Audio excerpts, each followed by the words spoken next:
Znajdujemy się w pierwszym liceum ogólnokształcącym imieniem Mikołaja Kopernika wraz z uczniami gimnazjum nr 1, którzy teraz opowiedzą nam o sobie.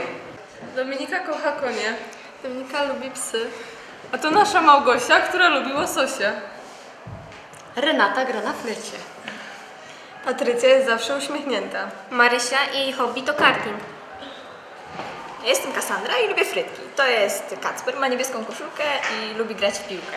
Tam jest Maciek, też ma niebieską koszulkę i lubi jeździć na rowerze. To jest Marta. Marta kocha fast foody. A ja jestem gorącą fanką Eminema. Natomiast Kasia jest tak inspirująca, że nie potrafię tego wyrazić słowami.